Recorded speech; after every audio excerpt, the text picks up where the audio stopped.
माइंडस्केप के अंदर चारों तरफ बस गहरा अंधेरा था। वहां देखने के लिए कुछ नहीं था, सुनने के लिए कुछ नहीं था। जेस हर तरफ ऐसे देख रहा था जैसे किसी ऐसी जगह चल रहा हो जिसका कोई अंत न हो। उसने अपने सामने हाथ फैलाया और उसे कुछ महसूस नहीं हुआ। यह कौन सी जगह है? रास्ते का कोई पता नहीं, सामने कोई अंत नहीं, पैरों के नीचे कुछ नहीं, बस अंधेरा ही अंधेरा। जेस आगे की तरफ घूरने लगा जैसे कुछ महसूस कर रहा हो। उसने ध्यान से सुनने की कोशिश की और उसे धड़कन की हल्की आवाज सुनाई दी। यह महसूस करके कि यह सच है, जेस की भौहें तन गईं और वो धीरे से पीछे मुड़ा। उसने एक लाल बालों वाले आदमी को देखा जिसके हाथ पैर बेड़ियों में जकड़े थे और वे लाल आंखें बिना पलक झपकाए उसी पर टिकी थीं। लाल बालों वाले आदमी ने मुस्कुराकर पूछा, तुम और कब तक छिपते रहोगे? इस सवाल से घबराकर जेस जमसा गया। उसके बदन से पसीना छूटने लगा और उसकी धड़कन अचानक तेज होने लगी। लाल बालों वाला आदमी धीरे धीरे उसकी तरफ चला और फिर अचानक झपट पड़ा। जेस डर के मारे पीछे लड़खड़ा गया। उसे गिरता देख लाल बालों वाले आदमी ने जंजीरों को संभालकर उसे थाम लिया। फिर लाल बालों वाले आदमी ने धीरे से अपना हाथ आगे बढ़ाया और एक सफेद रोशनी की चमक हर तरफ फैल गई। स्कूल की घंटी बजी और जेस अपनी डेस्क पर झटके से जाग गया, हांफते हुए जैसे वह किसी बुरे सपने से लड़कर बाहर आया हो। उसने अपना हाथ माथे पर रखा और वहां बस पसीना महसूस हुआ। वो अभी भी तेज सांस ले रहा था। दिल की धड़कन शांत नहीं हुई थी, उसका सिर फटा जा रहा था। अभी वो सपना क्या था उसे याद नहीं आ रहा था। तभी चार लड़के हंसते मजाक करते हुए एक दूसरे के गले में हाथ डाले वहां से गुजरे। अचानक रैक्स ने जोर से जेस की डेस्क पर टक्कर मारी और गुस्से से भरे चेहरे के साथ उसकी तरफ मुड़ा। तुम्हारी डेस्क इतनी बाहर क्यों निकली है? इसे पीछे हटाओ। क्या तुम्हें दिखाई नहीं दे रहा कि तुम रास्ते में आ रहे हो? जेस इतना डरा हुआ था कि एक शब्द न बोल सका, लेकिन किसी चीज ने उससे अपना सिर झटके से ऊपर उठाने और सीधे रैक्स की आंखों में देखने पर मजबूर कर दिया। जैसे ही उनकी नजरें मिली, जेस को अपनी आंखों के आसपास तेज जलन महसूस हुई। लाल, उसकी आंखें लाल हो गई थीं। घबराहट के मारे उसका बुरा हाल हो गया और उसने तुरंत अपनी नजरें झुका ली, धीमी आवाज में माफी मांगते हुए। सॉरी, मैं अभी इसे हटा देता हूँ। जेस को पीछे हटते और बिना कुछ कहे जाते देख रैक्स ने ताना मारा। जे ने हल्का सा सिर हिलाया और उंगलियों से कनपटियों को दबाया। उसका सिर दर्द से फटा जा रहा था। आखिर अभी क्या हुआ? बेहतर है कि इसे छोड़ ही दिया जाए। तभी जेस की नजर खिड़की के बाहर एक पक्षी पर पड़ी। वो उड़ रहा था, तभी अचानक रुक गया, हवा में ही जम गया। उसने यकीन न होने पर अपनी आंखें मली और बुदबुदाया, क्या मुझे कुछ अजीब दिख रहा है? वो पक्षी हिल क्यों नहीं रहा है? तभी एक क्लासमेट ने ऊपर इशारा किया और चिल्लाया, अरे सब लोग छत की तरफ देखो। वो क्या है? सबने ऊपर देखा। छत पर धीरे धीरे एक मैजिकल डिजाइन उभर रहा था जिससे सुनहरी रोशनी निकल रही थी। जो एकटक देख रहा था उससे बोला भी नहीं जा रहा था क्या वो चीज क्या है। उसके मुंह से शब्द निकले ही थे कि उस डिजाइन के बीच से रोशनी का एक खंभा निकला जिससे कमरे में मौजूद हर कोई अंधा हो गया। सब लोग डर के मारे चिल्लाए और अपने हाथों से सिर ढक लिया, लेकिन पलक झपकते ही वे सब गायब हो गए। क्लासरूम पूरी तरह खाली हो गया था। वहां मेजों और कुर्सियों के अलावा कुछ नहीं बचा था। क्लासरूम खाली था। खिड़की के बाहर एक डरा हुआ पक्षी डाली से उड़ा और अपने पंख फड़फड़ाते हुए दूर निकल गया। एक शानदार सफेद महल के अंदर हर किसी को वहां पहुंचा दिया गया था। दूसरी तरफ ऊंचे चबूतरे पर सफेद कपड़ों में एक सुंदर महिला खड़ी थी। उसके पीछे पंखों की एक जोड़ी फैली हुई थी। चार लोग इज्जत के साथ नीचे की तरफ देखते हुए उसके पीछे खड़े थे। भीड़ में अफरा तफरी मच गई। हम कहाँ हैं? एक और क्लासमेट चिल्लाया। यह जरूर कोई मजाक होगा, हमें अभी वापस भेजो। जे डर के मारे पीला पड़ गया था। वह लगातार पीछे हट रहा था, घबराहट में पूरे कमरे को देख रहा था और बार बार खुद से बुदबुदा रहा था, मेरी तरफ मत देखो, मेरी तरफ मत देखो। तभी वह महिला बोली, दुनिया की इच्छा से चुने गए लोगों, ग्रैंडिया महाद्वीप में आपका स्वागत है। मैं साराफिन हूँ। 200 साल पहले डेमन किंग को एक हीरो ने कैद कर लिया था। वह सील अब टूट चुकी है। तुम्हें डेमन किंग को हराने का मिशन मिला है, जेस ने धीरे से कहा। तुम पक्का मजाक कर रहे हो? डेमन किंग को हराना? मैं तो रैक्स का सामना भी नहीं कर सकता और ये चाहते हैं कि मैं डेमन किंग से लड़ने जाऊं। रैक्स आगे बढ़ा और चिल्लाया, डेमन किंग का हमसे क्या लेना देना है? तुम किसे क्या समझ रहे हो? मैं इस सब में नहीं पड़ने वाला। सुना तुमने? मुझे किसी डेमन किंग की परवाह नहीं है। रैक्स ने सीधे साराफिन की तरफ इशारा किया। वो अपनी बात पर अड़ा था। मैं अभी घर जाना चाहता हूँ। सुना तुमने? वापस जाने का रास्ता खोलो। रैक्स ने जेस को एक तरफ धक्का दिया और साराफिन की तरफ लपका। भीड़ को चीरते हुए वो सीधे उसके सामने जा खड़ा हुआ। रैक्स ने उसकी तरफ इशारा किया और तपाक से बोला, है क्या तुम बहरी हो? मैंने पूछा कि हम घर कैसे जाएं। साराफिन ने रैक्स की तरफ कोई ध्यान नहीं दिया। उसकी आंखें बस घूमी। जब साराफिन ने कुछ नहीं कहा तो रैक्स का गुस्सा और बढ़ गया। है, मैं तुमसे बात कर रहा हूँ। जैसे ही साराफिन बोली, उसके शरीर से एक शानदार रोशनी फैलने लगी और उसकी आवाज एकदम ठंडी हो गई। तुम मेरा सब्र आजमा रहे हो। रोशनी तेजी से फैली और फिर रैक्स से टकराई, जिससे वो उड़कर दूर जा गिरा। वह जोर से जमीन पर गिरा और औंधे मुंह पड़ा रहा, हिल भी नहीं पा रहा था। रैक्स हौंफ रहा था और उठने की कोशिश कर रहा था। साराफिन शांति से उसके पास आई और उसके बगल में बैठ गई। उसके हाथ धीरे से उसके घुटनों पर टिके थे। वो उसके करीब झुकी। उसकी आवाज धीमी और नरम हो गई। रैक्स, मेरे लिए इसे मुश्किल मत बनाओ। तुम मेरे बहुत काम के हो। साराफिन खड़ी हुई और सबको कुछ बताने के लिए मुड़ी। ग्रैंडिया और तुम्हारी दुनिया के बीच रास्ता तभी दोबारा खुलेगा जब डेमन किंग पूरी तरह खत्म हो जाएगा। उस समय जो भी चुना हुआ व्यक्ति जिंदा होगा उसे उसी पल वापस भेज दिया जाएगा जब वो यहाँ आए थे। तब तक जबरदस्ती रास्ता पार करने की कोशिश तुम्हारी जान ले लेगी।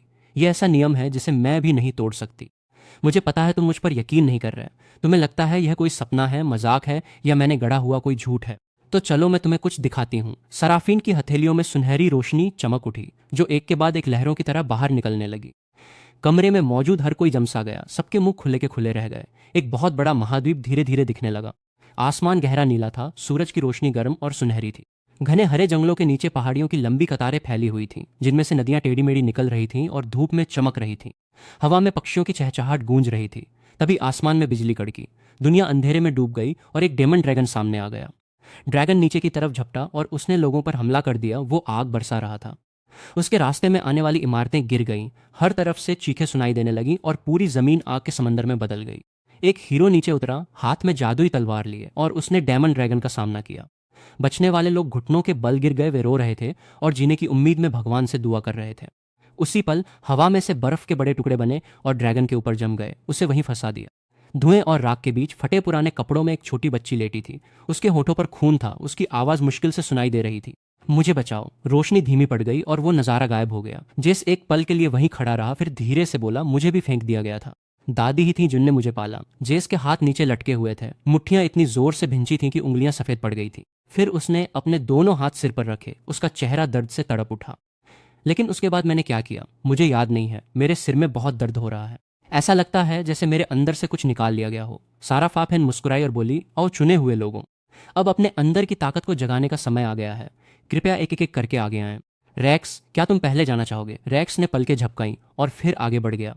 रैक्स ने अपना हाथ जादुई किताब पर रखा। पन्ने सरसराने लगे और अंदर से सुनहरी रोशनी धीरे धीरे ऊपर उठने लगी।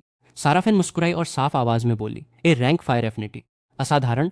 रैक्स मुड़ा और मजाक भरी मुस्कान के साथ जेस की तरफ देखा। देखा तुमने? ए रैंक, कुछ लोग तो मेरे जूते उठाने के भी लायक नहीं हैं। जेस ने अपना सिर झुका लिया। वो और नीचे झुक गया। किसी की भी आंखों में देखने की हिम्मत नहीं थी। जलन भरी नजरें उसे चारों तरफ से घेरे हुए थी। क्लासमेट्स झुककर एक दूसरे के कान में फुसफुसा रहे थे। रेक्स के चेहरे से मुस्कान नहीं हट रही थी। एक एक करके बाकी सब अवाकनिंग के लिए आगे बढ़े। ज्यादातर बी या सी रैंक के थे और अलग अलग तरह की एफिनिटी थी, लेकिन कोई भी रेक्स के करीब नहीं आया। जल्द ही जेस की बारी आ गई। वो हिलना नहीं चाहता था, लेकिन उसके पीछे से किसी ने उसे धक्का देकर आगे कर दिया। रेक्स ने चिढ़कर माथा सिकोड़ा, जल्दी करो और इसे खत्म करो। सबका समय बर्बाद करना बंद करो। एक और क्लासमेट ने उसे आगे धकेला। चलो भी जेस, तुम पैर घसीटते हुए क्यों चल रहे हो? किसी और ने हंसते हुए कहा। डर गए हो क्या? जिसको अभी भी हिचकिचाते देख रैक्स ने उसे एक और धक्का दिया और वह लड़खड़ाते हुए आगे बढ़ा। जेस ने खुद को संभाला और धीरे धीरे अवॉकनिंग टोम की तरफ चला, जबकि उसके चारों तरफ ताने कसती आवाजें बढ़ने लगी। ये मत कहना कि वो भागने वाला है। जिस पल जेस का हाथ अवॉकनिंग टोम को छुआ, पन्ने एक चमकदार लाल रोशनी से जल उठे। फिर जेस के पूरे शरीर से लाल रोशनी निकली, जैसे कि उसके अंदर कुछ बाहर आने के लिए तड़प रहा हो। बाकी सब हैरान होकर चिल्ला पड़े, यहां तक कि साराफेन भी चौंक गई। जेस कांप रहा था और मुश्किल से बोल पाया, क्या? यह क्या है? मेरे अंदर कुछ बाहर आने की कोशिश कर रहा है, जैसे यह किसी चीज से आजाद होने की कोशिश कर रहा हो। लेकिन उन शब्दों के बाहर आने से पहले ही वह ताकत अचानक कम हो गई। नहीं, उसे वापस खींचा जा रहा था। ऐसा लगा जैसे उसके शरीर के अंदर कहीं कोई जंजीर थी। फिर लाल रोशनी एक ही पल में गायब हो गई और सब कुछ शांत हो गया। अवॉकनिंग टॉम तेजी से अपने पन्ने पलटने लगा और रुक गया। जेस ने नीचे देखा, E rank demon affinity skill gluttony. उसका दिल जोरों से धड़क रहा था। उसका दिमाग पूरी तरह खाली हो गया था। उसने उन शब्दों को कुछ देर तक घूरा और फिर एक धीमी फटी हुई आवाज में फुसफुसाया, ई रैंक कैसे? साराफेन ने हल्की सी तंज भरी हंसी दी और बिना किसी भाव के अपना सिर घुमा लिया, जैसे कि वह ध्यान देने के भी लायक नहीं था। साराफेन ने अवॉकनिंग टॉम की तरफ देखा और बेरुखी से ऐलान किया, E rank demon affinity skill gluttony, अगला ग्लटनी। यह कैसा नाम है? सब लोग हंसने लगे। रेक्स सबसे जोर से हंसा, सीधे जेस की तरफ उंगली दिखाकर चिल्लाया, ई रैंक। जेस, तुमने ग्लटनी को अवेकन किया है और तुम्हें लगता है कि तुम कुछ कर पाओगे। तुम बस एक बोझ हो। तुम अभी भी वहां ऊपर क्यों खड़े हो? यहां से निकल जाओ। तुम आंखों में खटक रहे हो। जेस धीरे धीरे प्लेटफॉर्म से नीचे उतरा। उसकी आंखें जल रही थीं और आंसू आने ही वाले थे। उसने अपनी मुट्ठियां भींची और होंठ काटे। एक ही बात उसके दिमाग में बार बार घूम रही थी, ई रैंक क्यों? जब अवेकनिंग सेरेमनी खत्म हुई, साराफिन सीरियस चेहरे के साथ आगे बढ़ी। अब एक जरूरी सेरेमनी पूरी होनी है। रैक्स ने घमंडी अंदाज मजाक उड़ाया और ऐसे खड़ा रहा जैसे सब कुछ उसी के लिए हो। साराफिन ने एक पल के लिए जेस की तरफ देखा, फिर बोली, जेस प्लीज यहाँ आओ। जेस एकदम जम गया। उसका चेहरा सफेद पड़ गया और उसकी आवाज कांपती हुई निकली, क्या? क्या मैंने कुछ गलत किया है? रैक्स ने उसे जोर से धक्का दिया। उसकी आवाज में नफरत भरी थी। उसने तुम्हें बुलाया है, बस जाओ, तमाशा बंद करो। कोई रास्ता न देख जेस ने खुद को संभाला और साराफीन के सामने जाकर खड़ा हो गया। साराफीन धीरे से बोली, उसकी आवाज बिल्कुल सादी थी। तुम्हारा रैंक ही है, यहाँ मौजूद सभी लोगों में सबसे कम। सब जानते हैं लो रैंक वाले चुने गए लोगों ने डीमन किंग को हराने के सफर में अपने हाई रैंक साथियों को पीछे खींचा है। इसलिए नियमों के हिसाब से सबसे कम रैंक वाले व्यक्ति को मॉन्स्टर एबिस के किसी अनजान इलाके में भेज दिया जाता है। जेस हैरान रह गया, उसके सिर में झंझनाहट होने लगी और ऐसा लगा जैसे उसके अंदर की हिम्मत खत्म हो गई हो। उसकी आंखें फटी रह गईं और होंठ कांपने लगे। बात खत्म ही हुई थी कि रैक्स जोर जोर से तालियां बजाने लगा ताकि सब उसे सुन सकें। साराफीन, यह बिल्कुल सही फैसला है। उसके जैसे कचरे को मॉन्स्टर्स के आगे डाल देना चाहिए। सबके रिसोर्सेज बच जाएंगे। उसके पीछे भीड़ हाँ में हाँ मिलाने लगी। कानाफूसी जेस पर लहर की तरह छा गई। बिल्कुल, उसे अभी हटाओ। जेस टूट गया, उसका पूरा शरीर कांप रहा था। प्लीज प्लीज ऐसा मत करो, मैं तो बाहर मौजूद सबसे कमजोर मॉन्स्टर से भी नहीं लड़ सकता। यह तो मौत की सजा जैसा है, साराफीन ने रूखेपन से कहा। तुम इसे उस तरीके से भी देख सकते हो। फिर उसने अपनी हथेली में रोशनी का एक सफेद गोला बनाया, हाथ घुमाया और उसे जेस की तरफ फेंक दिया। अगले ही पल रोशनी की एक लहर ने उसे घेर लिया। भीड़ चुप हो गई। वे इतने हैरान थे कि कुछ बोल ही नहीं पा रहे थे। सफेद रोशनी उसके पैरों के नीचे से फैलने लगी, जो हर सेकंड और तेज होती जा रही थी। जिसका पूरा शरीर बर्फ जैसा ठंडा पड़ गया और वो ऐसे चिल्लाया जैसे अपना आपा खो रहा हो। नहीं, मैं मरना नहीं चाहता। यह सब मेरे साथ ही क्यों हो रहा है? मैंने कभी किसी का बुरा नहीं किया। मैं मरना नहीं चाहता। मैं ऐसी जगह पर मरना नहीं चाहता। तभी उसके आसपास की हर चीज धुंधली होकर गायब होने लगी। उसके आसपास के लोग ऐसे गायब होने लगे जैसे कोहरे के पीछे छिप गए हों। जेस ने इसे अपनी किस्मत मान लिया और आंखें बंद कर ली। उसने लड़ना छोड़ दिया। माइंडस्केप के अंदर जेस घुटनों को अपनी छाती से चिपका कर दुबक गया। उसकी आंखों से लगातार आंसू बह रहे थे। उसके होठों पर बार बार वही शब्द थे, मैं मरना नहीं चाहता। मैं सच में मरना नहीं चाहता। तभी उसके सामने पैरों की एक जोड़ी दिखाई दी। जेस ने धीरे से ऊपर देखा, एक पल के लिए हैरान होकर देखता रहा, फिर कांपती और उलझन भरी आवाज में बोला, कौन? तुम कौन हो? उस शख्स ने उसे नीचे देखा। उसकी आवाज बेहद ठंडी थी। मैं तुम्हारा छोटा भाई काई हूं। जेस का दिमाग सुन्न हो गया। क्या? मैं तुम्हें नहीं जानता। तुम क्या चाहते हो? काई नीचे झुका और जेस की कॉलर पकड़कर उसे खींच लिया। वे इतने करीब थे कि जेस उसकी आंखों में जलती हुई आग देख सकता था। काई ने उसे घूरा। उसकी आवाज धीमी और सख्त थी। तुम मुझे भी भूल गए। मुझे शरीर का कंट्रोल दे दो। काई ने जेस को जमीन पर पटक दिया और उसके ऊपर खड़ा होकर गुस्से से भरी आवाज में बोला, अपनी हालत देखो। तुम लड़ाई से डरते थे, कंट्रोल खोने और किसी को फिर से चोट पहुंचाने से डरते थे। इसलिए तुमने वह सारी लड़ने की ताकत मुझ पर डाल दी और फिर तुमने मुझे कैद कर लिया। काई खड़ा हो गया। उसे बहुत गुस्सा आ रहा था। तुमने सच से आंखें चुरा ली। तुमने ऐसा इंसान बनना चुना जो बिल्कुल लाचार हो, और तुम्हें इससे क्या मिला? तुम ऐसी जगह फंस गए जहां वे तुम्हें मारना चाहते हैं और अब भी तुम लड़ोगे नहीं। जेस ने हर एक बात सुनी और खामोशी से रोने लगा। काई की आंखें गुस्से से जल रही थीं। उसकी आवाज और धीमी हो गई। तुम्हें क्या लगता है कि जो तुम बन गए हो कि सब तुम्हारे ऊपर चढ़ बैठते हैं? यह तुम्हारी अपनी पसंद नहीं थी। काई की हथेली से लाल रोशनी निकल रही थी जब उसने धीरे से अपना हाथ जेस के सिर पर रखा। उसकी आवाज शांत लेकिन बहुत मजबूत थी। मुझे कंट्रोल लेने दो। तुम यहां मरने के लिए नहीं बने हो। जेस ने धीरे धीरे विरोध करना बंद कर दिया। उसका शरीर बिल्कुल ढीला पड़ गया और उसने काई को जिम्मा संभालने दिया। उसे लगा कि ताकत की एक गर्म लहर उसके अंदर गहराई से ऊपर आ रही है, जैसे कोई चीज जो बहुत लंबे समय से सो रही थी आखिरकार जाग रही हो। उसकी आंखें धीरे धीरे काली से लाल हो गईं। उसकी पुतलियों में कहीं गहराई में एक आग जल रही थी। फिर जड़ों से लेकर सिरों तक उसके बाल धीरे धीरे खून जैसे लाल हो गए। काई ने नीचे देखा और अपनी मुट्ठी बिछली। कुछ बदल गया था। सब कुछ बदल गया था। उसने अपना हाथ उठाया और एक झटके में अपने चेहरे से आंसू पोंछ लिए। फिर वह खुद को रोक नहीं पाया और जोर जोर से पागलों की तरह हंसने लगा।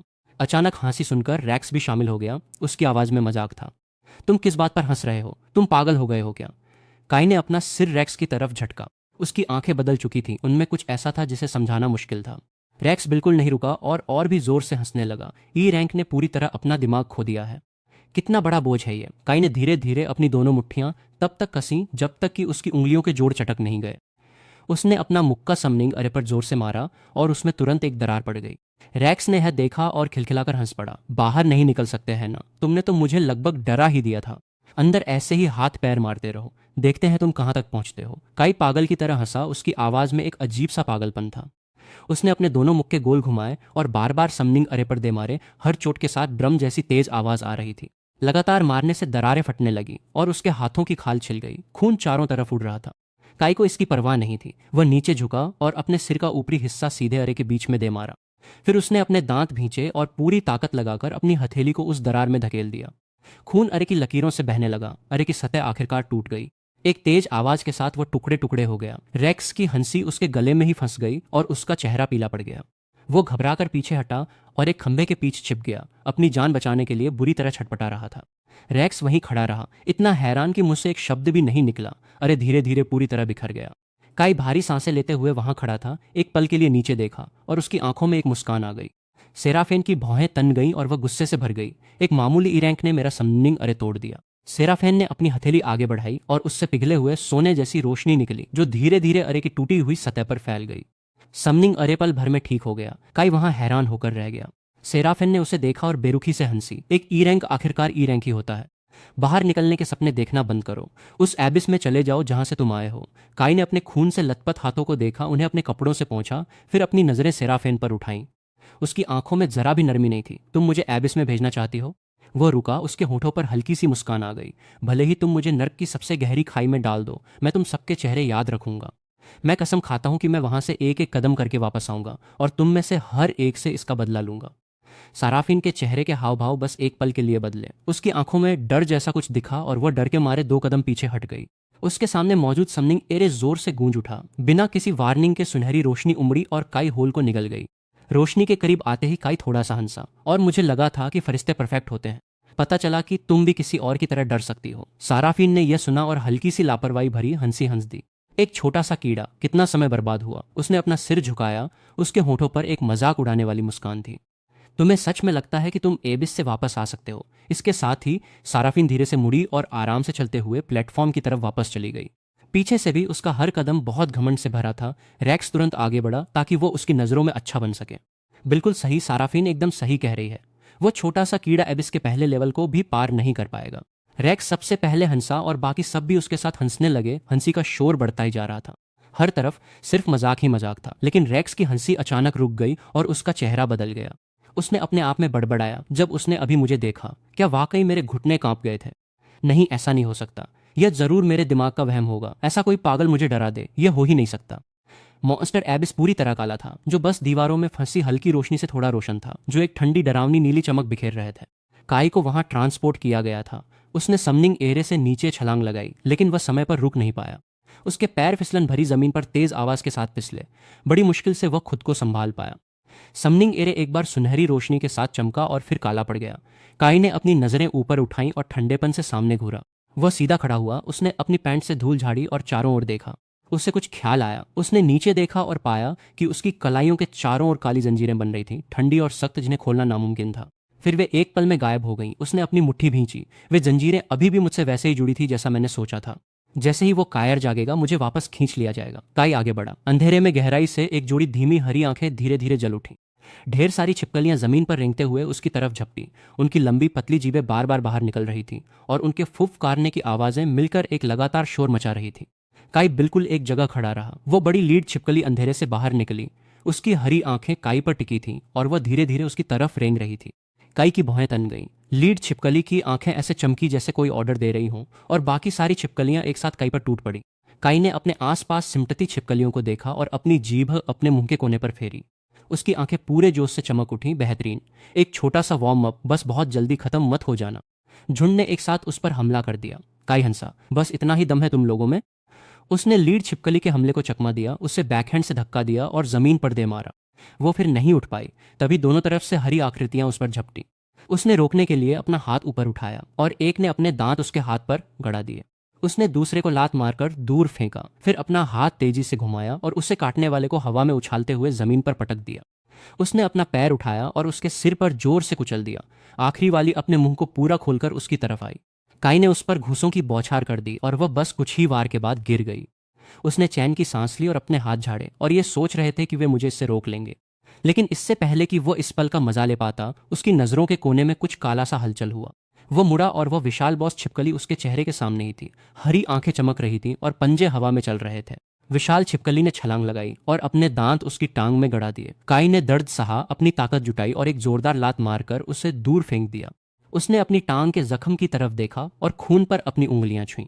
लाल खून हरे रंग के साथ मिलकर उसकी नसों में ऊपर की ओर फैल रहा था। इससे पहले कि वह सांस ले पाता, सामने के अंधेरे से एक दहाड़ गूंजी।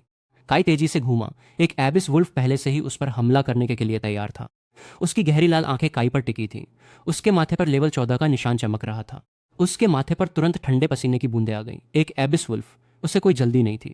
वो धीरे धीरे उसके चारों ओर घूमने लगा। उसकी लाल आंखें उससे जरा भी नहीं हट रही थीं। फिर वो रुक गया।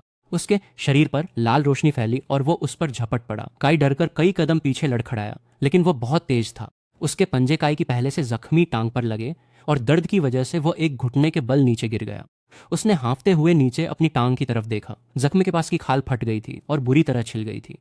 खून जहर के गहरे हरे रंग के साथ मिलकर उसकी स्किन पर किसी सड़े हुए पेंट की तरह फैल रहा था।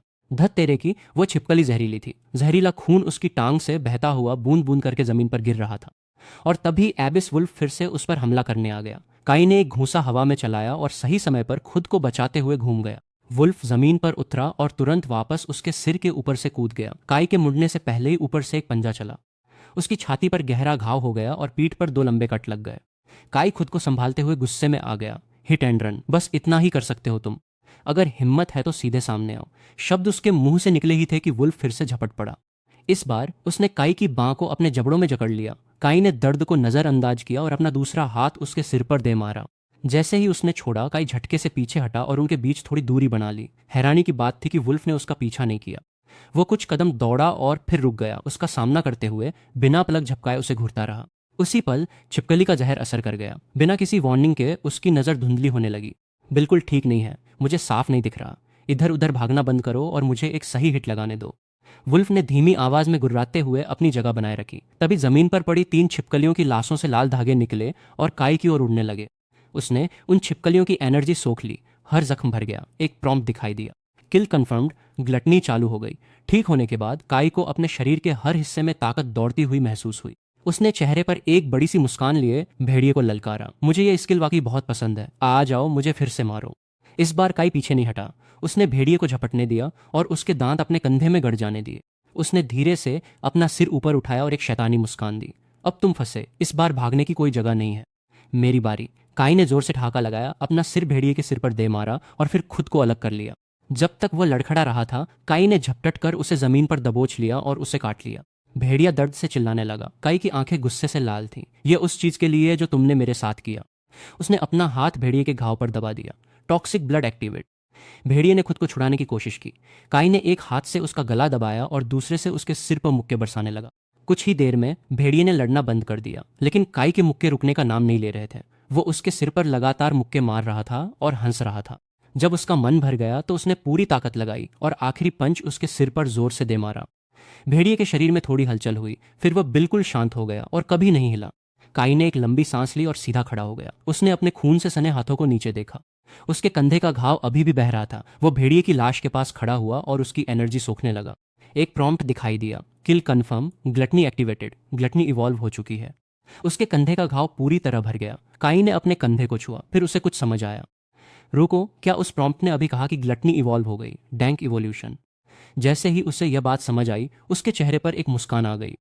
तो यह ऐसे काम करता है। यह स्किल इवॉल्व हो सकती है। महल में वे लोग कितना हंसा करते थे, लेकिन यह स्किल कभी सिर्फ ई रैंक की नहीं थी। यह लेवल अप होती है। काई ने अपने दोनों हाथ फैलाए और बोला, ब्लड मैनिपुलेशन। खून की एक बूंद बनी और जमीन पर गिरी। जमीन उसके असर से टूट गई। मुझे हमेशा से पता था कि वो बंदा इतना बेबस नहीं हो सकता। उसके अंदर शुरू से ही ऐसी कोई चीज थी। उन लोगों के फ्रीक बोलने पर काई खुद को हंसने से नहीं रोक सका। महल की अवेकनिंग टोम सिर्फ ऊपरी लेवल ही देख पाती है। वो यह नहीं देख सकती कि यह इवॉल्व होता है। वे लोग कभी नहीं जान पाएंगे कि वे किस बात पर हंस रहे थे। बिल्कुल अंत तक नहीं। मुझे देखने दो कि आगे क्या है। चेक करता हूं कि आसपास कोई और मॉन्स्टर तो नहीं है। ऐसा नहीं हो सकता कि वो कायर बाहर आए और कंट्रोल लेते ही खुद को मरवा ले। फिर काई के पैर रुक गए। उसे अचानक सब महसूस हुआ। वह जाग रहा है। जंजीरें मुझे वापस खींच रही हैं। जंजीरों ने उसे जमीन पर पटक दिया और वो उठ नहीं पा रहा था। उसने पूरी ताकत से इसका मुकाबला किया। मुझे वापस मत घसीटो। अगर मैं वापस गया तो तुम फिर से लोगों को अपने ऊपर हावी होने दोगे। तुम एक शब्द भी नहीं कह पाओगे। काई ने धीरे से अपनी आंखें बंद कर ली और बेहोश हो गया। काई माइंड एस्केप में वापस आ गया, जो धीरे धीरे उसकी तरफ चला। काई ने ऊपर उसकी तरफ देखा। तुम यहाँ क्या कर रहे हो? यह वह जगह नहीं है जहां तुम्हें होना चाहिए। जिसने काई की ओर देखा, उसका चेहरा चिंता से भरा था। मैंने सब कुछ देख लिया। मैंने वो सब देखा। जैसे ही उसने बात की, उसकी आंखों से आंसू गिरने लगे। तुम बाहर उन मॉन्स्टर्स के खिलाफ मुझे बचाने के लिए लड़ रहे थे, पूरी जान लगाकर। तुम्हारा पूरा शरीर जख्मों से भरा था। मैंने उसका हर एक पल देखा है। जेस ने अचानक अपने सिर पर मारा, कुछ याद करने की कोशिश करते हुए। लेकिन क्यों? मुझे याद क्यों नहीं आ रहा? मैं ये याद नहीं रख पा रहा कि तुम मेरे छोटे भाई हो। मुझे तुम्हारा नाम याद नहीं आ रहा। मुझे याद नहीं कि हमारे बीच क्या हुआ था। और इससे भी बढ़कर मुझे ये याद नहीं कि मैंने तुम्हें इस अंधेरे में क्यों कैद कर रखा है। भले ही तुम मुझे बचा रहे थे, भले ही मैं तुम्हारा इतना एहसानमंद हूँ, फिर भी मुझे याद नहीं आ रहा मैं कितना बेकार हूँ। मुझे माफ़ कर दो काई, मुझे माफ़ कर दो। मैं तुम्हारे लिए ये जंजीरें तोड़ दूंगा। मैं वादा करता हूँ मैं ऐसा करूंगा काई। जेस ने दोनों हाथों से जंजीरों को पकड़ा और जोर से खींचा। उसके आंसू उन पर गिरे और जंजीरें पिघल गईं। काई रो रहा था, लेकिन उस रोने में एक सुकून था। तुमने आखिरकार भागना बंद कर दिया। तुम ही वो थे जिसने शुरुआत में जंजीरें बनाई थी। क्या ये तभी टूट सकती थी जब तुम्हारे पास हर चीज का सामना करने की हिम्मत हो? यादें उस समय की थी जब जेस छोटा था। एक अनाथालय में बच्चों का एक ग्रुप साथ बैठा था। एक मोटा बच्चा जेस पर चिल्ला रहा था क्योंकि उसने दादी को गिरा दिया था। जेस को याद आया कि कुछ दिन पहले क्या हुआ था। गुस्से की एक लहर उस पर हावी हो गई थी और उसने उनका चेहरा ठीक से देखे बिना ही उन्हें धक्का दे दिया था। दादी वहां जमीन पर पड़ी थी, अपना हाथ सिर पर रखे हुए। उनका चेहरा दर्द से तड़प रहा था। जेस वहीं जमकर खड़ा रह गया, जैसे फर्श से चिपक गया हो। वो अपने हाथों को देख रहा था, यकीन नहीं कर पा रहा था कि उसने क्या कर दिया। वो उनकी तरफ देखने की हिम्मत नहीं जुटा पाया। वो घबराहट में अपने कमरे की तरफ भागा, दरवाजा बंद किया, उसके सहारे नीचे फर्श पर बैठ गया और अपने चेहरे को घुटनों में छिपाकर रोने लगा। उसने अपना सिर उठाया और पूरी ताकत लगाकर ये शब्द कहे, मैं फिर कभी इस तरह अपना आपा नहीं खो सकता। फिर उसकी नजरों के सामने अंधेरा छा गया और उसे कुछ याद नहीं रहा। मन के किसी कोने में जेस का एक छोटा रूप बिल्कुल खोया हुआ खड़ा था। मैं दोबारा कभी किसी को चोट नहीं पहुंचा सकता। फिर जेस ने अपने अंदर के हिंसक हिस्से को अलग किया और उससे गुजारिश की, अब और बाहर मत आना। दरवाजे के बाहर दादी अपने घाव पर पट्टी बांधे खड़ी थी। उनकी आवाज मीठी और प्यार भरी थी। जिस दरवाजा खोलो, मैं दादी हूं। तुम सारा दिन वहां बंद रहे हो। तुम्हें कुछ खाना होगा। दादी ने तुम्हारे छोटे भालू को वापस सिल दिया है। बाहर आओ और कुछ खा लो। ठीक है जेस, दादी तुमसे बिल्कुल भी नाराज नहीं है। प्लीज बाहर आ जाओ जेस। अब जाकर जेस को एहसास हुआ कि दादी ने उस दरवाजे के पीछे से कितना कुछ कहा था। उसने एक भी शब्द नहीं सुना था। मुझे अब याद आया, मुझे सब कुछ याद है। दादी ने मुझे कभी कोई दोष नहीं दिया। मैं ही वो था जो उनका सामना करने से बहुत डरता था। मुझे माफ करना काई। मैंने सारी हिंसा, सारी गलतियां ली और वो सब तुम पर डाल दी। मैं तुम्हारा बहुत एहसानमंद हूँ। ठीक है, बहुत हो गया। तुम्हारा रोना अब मुझे परेशान कर रहा है। अब तुम्हें समझ आया कि तुम्हें मुझसे माफी मांगनी चाहिए। अगर माफी मांगनी है तो वापस जाकर दादी से माफी मांगो। और मत भूलो, तुम्हारा शरीर अभी भी उस खाई में पड़ा है। बेवकूफ, अब से मैं भागना बंद कर रहा हूँ। मैं यहाँ से बाहर निकल रहा हूँ और मैं उस इंसान को ढूंढने जा रहा हूँ जिसने हमें यहाँ डाला था। उसने जो कुछ भी किया है वह 100 गुना भरपाई करेगी। जेस ने अपने आंसू पोंछे और अपनी मुट्ठी आगे बढ़ाई। काई ने 2 सेकंड तक उसे देखा, फिर धीरे से अपनी मुट्ठी उससे टकराई। वो बिना मन के हंसते हुए मुड़ गया। मेरी रफ्तार कम मत करना। उनकी मुट्ठियां मिलते ही तस्वीर जम गई और फिर बिखर गई। रोशनी कम हुई और वे गायब हो गए। जिसको होश आया और उसकी मुट्ठी अभी भी हवा में थी। उसने धीरे से इसे नीचे किया। कहीं गहराई में जिसने खुद को माफ कर दिया था। जब उसने अपनी आंखें खोली तो उसकी दाहिनी आंख गहरे लाल रंग में धुंधली दिख रही थी। वो अंधेरे में आगे बढ़ा। एक मैसेज आया। सेंट एनहांसमेंट चालू हो गया। उसे पुराने सांप की केंचुली की महक आई। उसने उसका पीछा किया और जमीन पर उसे केंचुली का एक मोटा और लंबा टुकड़ा मिला जो किसी छोटे सांप का नहीं था। वो गंध का पीछा करते हुए वहां तक पहुंचा, रास्ते में आने वाली लताओं को हटाया और एक बड़ी सांपों की गुफा उसके सामने खुल गई। अचानक हरी रोशनी अंधेरे को चीरती हुई निकली। जेस उछला और पीछे की ओर भागा। तभी उसे अपने ठीक पीछे एक बड़ा सांप दिखाई दिया। वो चिल्लाया, वो क्या है? बड़े नीले सांप ने अपना बड़ा सा जबड़ा खोला और एक कान फोड़ देने वाली दहाड़ निकाली जिसने हवा को हिला दिया। शॉकवेव अपने साथ एक बदबूदार खून जैसी गंध लाई और जमीन पर बिखरी हुई हड्डियों को हवा में उड़ा ले गई। जिसने खुद को बचाने के लिए हाथ ऊपर उठाया। जब धूल छंटी तो उसने अपना सिर हिलाया और महसूस किया कि काई ने कंट्रोल ले लिया है। काई ने अपने हाथों की ओर देखा और धीमी सुकून भरी हंसी हंसा। तुम बहुत शोर करते हो, मुझे तुम्हारा साथ देने दो। लड़ाई का रोमांच उसके अंदर दौड़ गया और वह जोर से हंस पड़ा। बड़ा नीला सांप उस पर झपटा और उसके साथ एक बदबूदार हवा का झोंका आया। काई बस एक पल के लिए रुका, फिर जमीन से उछला और कूदकर सांप के शरीर पर जा चढ़ा। वो लुढ़क कर आगे बढ़ा और अपने पैरों पर खड़ा हो गया। फिर उसका सामना करने के लिए मुड़ा। उसने अपनी मुट्ठी भींची, पूरी ताकत लगाई और उसे सांप के शरीर पर जोर से दे मारा। उसने अपना हाथ झटके से पीछे खींचा और अपनी उंगलियों के जोड़ों को चटकाया। अपनी तारीफ करने से खुद को रोक नहीं पाया। बुरा नहीं है, तुम काफी मजबूत हो। फिर उसकी मुट्ठी बारिश की तरह बरसने लगी, एक ही जगह पर बार बार बार करने लगी। सांप दर्द में छटपटाया और उस पर हरे जहर की बौछार कर दी जिससे बहुत बदबू फैल गई।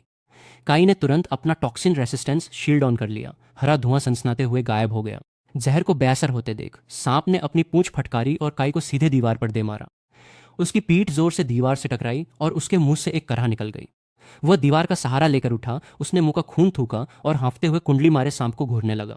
इसके छिलके बहुत मोटे हैं, मुक्कों से काम नहीं चलेगा और यह जहर भी उगल रहा है। यह सांप उस भेड़िए से कहीं ज्यादा खतरनाक है। काई ने मन ही मन जेस से बात की। इसके सिर पर कूद जाओ, बाकी मुझ पर छोड़ दो। काई चौंक गया। तुम तो एक चूहे को भी नहीं मार सकते थे और अब मुझे हुक्म दे रहे हो? सांप अभी भी उन्हें देख रहा था। उसने गहरी सांस ली। ठीक है, मैं तुम पर भरोसा करूंगा, बस इस बार के लिए। बड़ा सांप अपने जबड़े पूरी तरह खोलकर काई पर झपटा। वो एक पल के लिए रुका, फिर उसके होठों के किनारे मुड़ गए और वो धीरे से हंसा। बिल्कुल सही समय है। उसने कुछ कदम दौड़ लगाई, जमीन से जोर लगाकर उछला और सांप के सिर पर जा गिरा। वह दबी आवाज में गुर्राया, ब्लड मैनिपुलेशन। खून से बनी एक तेज धार उसकी हथेली में ठोस हो गई। काई एक पल के लिए हैरान रह गया, फिर हंसे बिना न रह सका। यह आइडिया तुम्हारा था?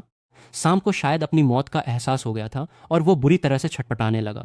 काई का संतुलन बिगड़ा और वो घुटने के बल गिर गया। उसी गति का इस्तेमाल करके उसने खून की धार को सांप के सिर में गहराई तक उतार दिया। सांप दर्द से तड़पा और गुफा की दीवार से जा टकराया, जिससे पत्थर के टुकड़े नीचे गिरने लगे। जब सांप ने तड़पना बंद कर दिया तो काई ने आखिरी वार करने के लिए अपनी ब्लड ब्लेड ऊपर उठाई। उसने माइंड एस्केप के अंदर से धीमी और साफ आवाज में पुकारा, टॉक्सिक ब्लड एक्टिवेट। एक प्रॉम्प्ट दिखा, टॉक्सिक ब्लड एक्टिवेट हो गया। सांप अचानक पूरी ताकत से उछला। मरने से पहले उसने आखिरी बार जबरदस्त संघर्ष किया। काई ने दोनों हाथों से ब्लड ब्लेड को कसकर पकड़ा, उसे और अंदर धंसाया, बाहर निकाला और फिर से उसमें गाड़ दिया। टॉक्सिक ब्लड अपना असर दिखा रहा था। सांप के जख्मों से बहता खून अजीब से हरे रंग का हो गया था। काई पूरी ताकत से चिल्लाया, भाड़ में जाओ। सांप मर गया और उसका भारी भरकम शरीर सीधे नीचे गिर पड़ा। काई हाफते हुए सांप की विशाल लाश पर ढेर हो गया। सांप की बची खुची ऊर्जा लाल रोशनी बनकर सीधे उसके शरीर के अंदर समा गई। एक प्रॉम्प्ट दिखा, किल कंफर्म, ग्लूटनी एक्टिवेटेड। सांप की ऊर्जा सूखने के बाद उसका रैंक फिर से बढ़ गया और सारे जख्म भर गए। ब्लड मैनिपुलेशन ने भी लेवल अप करने के लिए काफी ऊर्जा खींच ली थी। काई प्रॉम्प्ट को घूरते हुए बड़बड़ाया, ब्लड आर्मर। क्या सांप यही कर सकता था? उसने अपने दाहिने हाथ की तरफ देखा। वो इसे आजमाने के लिए बेताब था। ब्लड आर्मर की एक परत धीरे धीरे उसकी त्वचा पर फैल गई। काई मुस्कुराया, यह वाकई उस सांप के स्केल्स जैसा है। माइंड एस्केप के अंदर जेस ने अभी भी घबराते हुए कहा, मुझे लगा था कि यह तुम्हें निकल जाएगा। मुझे निकलेगा। उसके दांत मेरे जितने अच्छे नहीं हैं। जेस ने आगे कहा, मुझे ब्लेड वाला आइडिया मौके पर ही आया। अच्छा हुआ कि यह काम कर गया। अगली बार इसे थोड़ा पहले सोचना ठीक है। मैंने बिना बात के पीठ पर चोट खाई है। शरीर अब तुम्हारा है, मैं थक गया हूं। इतना कहते ही उसके बाल और आंखें वापस काले रंग में बदल गए। जिसने चारों ओर देखा और अंधेरी गहराई में आगे बढ़ने लगा। कुछ देर बाद वो ऐसी जगह पहुंचा जो घने मकड़ी के जालों से ढकी थी। अचानक सामने से एक हरा वेब उसकी तरफ आया। उसने बगल में झुककर बड़ी मुश्किल से खुद को बचाया। पीछे से सरसराहट की आवाज आई। वो मुड़ा और देखा कि एक बड़ी मकड़ी धीरे धीरे अंधेरे से बाहर आ रही थी। ब्लड मैनिपुलेशन एक्टिवेट हो गया। खून उसकी हथेली में इकट्ठा हुआ और उसने लाल रंग का एक लंबा धनुष बना लिया। उसने उसे पूरा पीछे खींचा और एक तीर छोड़ा जो हवा को चीरते हुए सीधा मकड़ी की आंखों के बीच लगा। ब्लड वो गायब हो गया और एक प्रॉम्प्ट आया, ग्लटनी एक्टिवेट हो गई। पूरा फ्लोर शायद मकड़ियों का अड्डा था, लेकिन उसने अपनी गर्दन पर चुपचाप चढ़ती एक छोटी मकड़ी को तब तक नहीं देखा जब तक उसने उसे जोर से काट नहीं लिया। उसे एक तेज चुभन महसूस हुई और उसने अपनी गर्दन छूने के लिए हाथ बढ़ाया। फिर उसकी नजरों के सामने सफेद छा गया और उसका दिमाग एक पल के लिए सुन्न हो गया। जब वह सुन्न था, मकड़ी फिसलकर भाग गई। जब उसका सिर साफ हुआ तो उसने फिर से अपनी गर्दन को टटोला। अजीब है, अभी अभी किसी चीज ने मुझे पक्का काटा था। वो हैरान होकर अपने खाली हाथ को देखता रह गया। तभी थोड़ी दूरी से कदमों की आवाज आई। कोई आ रहा था। वह तुरंत अंधेरे में छिप गया। लंबे कोट वाला एक आदमी धीरे धीरे आगे बढ़ा, फिर बीच में ही रुक गया, जैसे उसकी पीठ के पीछे भी आंखें हों, और उसने अचानक अपनी नजर उस तरफ घुमाई जहां जेस छिपा हुआ था। उस अचानक हरकत से जेस इतना चौंक गया कि वह बिल्कुल पत्थर हो गया। उसकी आंखें खाली हो गईं। काई ने माइंड एस्केप से चिल्लाकर कहा, वो बिल्कुल तुम्हारी तरफ देख रहा है। नीचे हो जाओ। जेस होश में आया और तुरंत नीचे झुक गया, दीवार से सटकर अपनी सांसें रोक ली। वह अजीब आदमी अपनी नजरें जेस की तरफ ही टिकाए रहा और वहां से जाने का कोई नाम नहीं ले रहा था। जेस ने अपनी ब्लड ब्लेड को कसकर पकड़ा, दीवार के पीछे दुबक गया, अपनी सांसें रोकी और हिलने की हिम्मत नहीं की। जब उसने सावधानी से कोने से झांका तो वह आदमी जा चुका था। काई गुस्से में था। वो बिल्कुल तुम्हारी तरफ देख रहा था। तुम बस वहां खड़े क्या कर रहे थे? मैं साफ साफ कह देता हूं, यह एबिस है। तुम कहीं भी हो अलर्ट रहो, वरना तुम सच में खुद को मरवा लोगे। और अभी जो आदमी गया, उसकी चाल किसी नॉर्मल इंसान जैसी नहीं थी। उसकी स्मेल में भी कुछ गड़बड़ थी। जेस ने तुरंत सेंट एनहांसमेंट ऑन किया। एक प्रॉम्प्ट सामने आया, सेंट एनहांसमेंट एक्टिवेटेड। उसने गहरी सांस ली। उसके उस पर सड़े हुए मांस की हल्की बदबू आ रही है। चलो उसका पीछा करते हैं और देखते हैं कि क्या वह सच में इंसान है। शायद उसे यहां से बाहर निकलने का रास्ता पता हो। जेस उठा और चुपचाप उसी तरफ चल पड़ा जहां चोगा पहने वो आदमी गया था। उसने उसकी महक का पीछा किया और आखिरकार उसे ढूंढ लिया। जेस परछाइयों में छिपा रहा और बुदबुदाया, ये दोनों मुझे बिल्कुल ठीक लग रहे हैं। तभी गहरे बालों वाली महिला ने ऊपर देखा और सीधे लहजे में कहा, एक और यहां आ गिरा। आओ आग के पास बैठकर खुद को गर्म कर लो, खाना भी है। वो खाना परोसने के लिए उठी। काई ने माइंड एस्केप से आवाज लगाई, वहां मत जाओ। यह सब ठीक लग रहा है, लेकिन कुछ तो अजीब है और मैं समझ नहीं पा रहा कि क्या। जेस ने उसकी बात अनसुनी कर दी। इतना डरना बंद करो। पहले वो जो सड़ी हुई बदबू आई थी, हो सकता है वो मेरी गलती हो। ये दोनों पूरी तरह नॉर्मल लग रहे हैं। काई ने कुछ और कहना चाहा, लेकिन जेस ने उसे नहीं सुना, सीधे अंदर गया और आग के पास बैठ गया। आग की गर्माहट उसके चेहरे पर पड़ी और उसने एक हल्की आह भरी। यह बहुत सुकून दे रहा है। उस चोगा पहने आदमी ने मुस्कुराते हुए जेस को खाना दिया। खा लो, हम यहाँ लगभग आधे साल से टिके हुए हैं। यहाँ आसपास मॉन्स्टर्स कम है, बाहर की तुलना में यह सुरक्षित है। तभी बिना किसी आवाज के एक छोटी मकड़ी उस आदमी के कान से बाहर निकली। जेस ने पलकें झपकाई और हैरानी में अपनी आंखें मली। आग गर्म थी। टेंट बिल्कुल सही था, खाने की महक असली थी। उसने सावधानी से चारों तरफ देखा और चुपचाप एक बात सोची। वो मकड़ी कोई कल्पना नहीं थी। उसने अपने विचारों को मन में ही रखा और बिना चेहरे पर कोई भाव लाए खाना ले लिया। चोगा पहने आदमी ने देखा कि जेस खा नहीं रहा था और हल्का सा हंसा। मैं देख रहा हूं तुम इधर उधर देख रहे हो। तुम खा क्यों नहीं रहे? खाओ, वरना यह ठंडा हो जाएगा। उस आदमी ने उसे जोर देकर खिलाना चाहा। जेस घबरा गया। उसने सावधानी बरती और जल्दी से एक बहाना बना लिया। सब ठीक है, मुझे अभी भूख नहीं लगी है। वैसे क्या यहाँ सिर्फ तुम दोनों ही हो? लबादा पहने आदमी ने जवाब दिया। कुछ और लोग भी थे पर वे बच नहीं पाए। अब सिर्फ हम दोनों बचे हैं। तभी काले बालों वाली औरत वापस आई और तंबू के पीछे छुप गई। कम लोग कम झंझट, इस तरह ज्यादा शांति है। काई अचानक माइंडस्केप से चिल्लाया, तुम्हारे पीछे। जेस पूरी तरह अपनी इंस्टिंक्ट पर चला और एक तरफ मुड़ गया जैसे ही काले बालों वाली औरत की ब्लेड उसके गाल के पास से गुजरी। स्क्यूअर उसके हाथ से छूटकर जमीन पर गिरा और तुरंत उससे हरी चिपचिपी चीज निकलने लगी जो सफेद धुएं के साथ सुलग रही थी और बुलबुले छोड़ रही थी। जेस पीछे हटा और संभल गया। जब उसने ऊपर देखा तो तंबू और आग गायब थे। उनकी जगह एक बड़ी मकड़ी का घोंसला था। उसके चारों तरफ चिपचिपे जाले फैले हुए थे। उसने चारों तरफ देखा और उसे सब कुछ समझ आ गया। वो सब एक धोखा था। काले बालों वाली औरत ने पूछा, जो पूरी तरह मकड़ी के कंट्रोल में थी। उसकी आवाज सपाट और खोखली थी। तुमने इसे कैसे पकड़ा? लबादा पहने आदमी ने कहा। उसकी आवाज सुस्त और दूर की लग रही थी। तुम मेरे पालतू जानवर के भ्रम में फंस गए थे, फिर भी तुमने इसे देख लिया, तो तुम्हें यहीं रहना पड़ेगा। तो यह तब हुआ था जब उसने थोड़ी देर पहले उस मकड़ी को मारा था। उसने कुछ छोड़ा था जब जेस ने अपना ध्यान कम किया और वो उसे भ्रम में डाल दिया। वे दोनों एक साथ मुस्कुराए, दोनों ही ठंडे और नफरत से भरे हुए। लबादा पहने आदमी ने ठंडे अंदाज में कहा, तुम्हें तब पता चलता है कि तुम ट्रैप में फंस गए हो जब बहुत देर हो चुकी होती है। उसने अपनी उंगलियां चटकाई। Mind control. उसके मुंह से शब्द निकले ही थे कि जेस की आंखें पलट गईं और उसे कुछ होश नहीं रहा। काले बालों वाली औरत एक एक कदम करके उसकी तरफ बढ़ी, हाथ में खंजर लिए। उसके होठों पर एक अजीब सी मुस्कान थी। मुझे तुम्हें खत्म करने दो। वह सचमुच बहुत खुश दिख रही थी, जैसे वो किसी गेम का मजा ले रही हो। जैसे ही वो ब्लेड को अंदर घुसाने वाली थी, जेस का दाहिना हाथ खून के कवच में बदल गया और उसने खंजर को पकड़ लिया। उसने जोर से झटका दिया। वो पागलों की तरह हंसने लगा। दो छोटे कीड़े, तुम्हें लगता है कि उसे कंट्रोल करने से तुम मुझे कंट्रोल कर लोगे? वो फिर हंसा। उसकी आवाज में मजाक और घमंड था। रोब पहने हुए आदमी ने हैरान होकर देखा। तुम आजाद कैसे हुए? तुम मौत को दावत दे रहे हो क्या बच्चे? काई ने ठंडी आह भरी और खून का कवच धीरे धीरे गायब हो गया। रोब पहने आदमी और काले बालों वाली महिला ने एक साथ उस पर हमला किया। काई ने तुरंत ब्लड मैनिपुलेशन चालू किया। अपने दाहिने हाथ में खून की एक तलवार बनाई और उसे सीधे काले बालों वाली महिला के आर पार कर दिया। काले बालों वाली महिला चीख पड़ी और नीचे गिर गई। उसकी गर्दन के पीछे से एक पैरासाइट माइंड स्पाइडर बाहर निकल आया। गीला और रेंगता हुआ वो दुष्ट आदमी पीछे से आया और एक भारी हड्डी का डंडा जोर से नीचे मारा। काई ने बैक आर्मर चालू किया और सीधा वार झेला। फिर उसने मुड़कर उसे चिढ़ाया, बस इतना ही दम है तुम में? दुष्ट आदमी पीछे हट गया। काई ने एक खंजर बनाया और उसे उसके शरीर में घोंप दिया। उसने दबी हुई आह निकाली और गिर गया, फिर उठ नहीं पाया। ग्लटनी चालू करके उसने जल्दी से उन दोनों की ऊर्जा सोख ली। एक प्रॉम्प्ट दिखाई दिया, किल कंफर्म्ड, ग्लटनी एक्टिव। बाकी बचे पैरासाइट माइंड स्पाइडर ने एक तीखी चीख निकाली। काई संभल नहीं पाया। फिर पैरासाइट माइंड स्पाइडर का पूरा झुंड जमीन के नीचे से निकल आया, जैसे कोई भीड़ रेंग रही हो। काई ने धीरे से गाली दी। धत तेरे की, वह चीख एक सिग्नल था। झुंड उसकी तरफ तेजी से बढ़ा और उसने एक सेकंड के लिए भी अपनी सुरक्षा कम नहीं की। उसकी खून की तलवारें हवा में लहराईं, हर वार के साथ एक को काट गिराया। साफ और फुर्ती से प्रॉम्प्ट बिना रुके एक के बाद एक बज रहे थे। किल कंफर्म्ड, ग्लटनी एक्टिव, किल कंफर्म्ड, ग्लटनी एक्टिव, लगातार बिना रुके। ठीक जब लड़ाई अपने चरम पर थी, माइंडस्केप से एक जरूरी आवाज आई, अपने पीछे देखो। जेस ने तुरंत माइंडस्केप के अंदर से माइंड कंट्रोल किया और दो माइंड स्पाइडर जमीन पर गिर पड़े। जेस ने हांफते हुए चिढ़कर चिल्लाया, जब तक वे मुझे खत्म न कर देते, क्या तब तक तुम इंतजार नहीं कर सकते थे? बाकी मुझ पर छोड़ दो। यह कहकर काई माइंडस्केप में लौट गया। जेस ने खंजर उठाया और बिना सोचे अपनी छाती पर चला दिया। काई माइंडस्केप से चिल्लाई, क्या तुम्हारा दिमाग खराब हो गया है? तुम क्या कर रहे हो? Toxic blood activate. खंजर गायब हो गया। जेस ने अपनी हथेली खोली और लाल ऊर्जा चारों तरफ से अंदर आने लगी, जो उसके हाथ में जमा होकर गाढ़ी होने लगी। लाल रंग बदलकर हरा हो गया और दर्जनों नुकीले हरे क्रिस्टल में बदल गया। जाओ। उसके हुक्म पर क्रिस्टल तीरों की तरह बरस पड़े और पैरासाइट माइंड स्पाइडर झुंड के आर पार हो गए।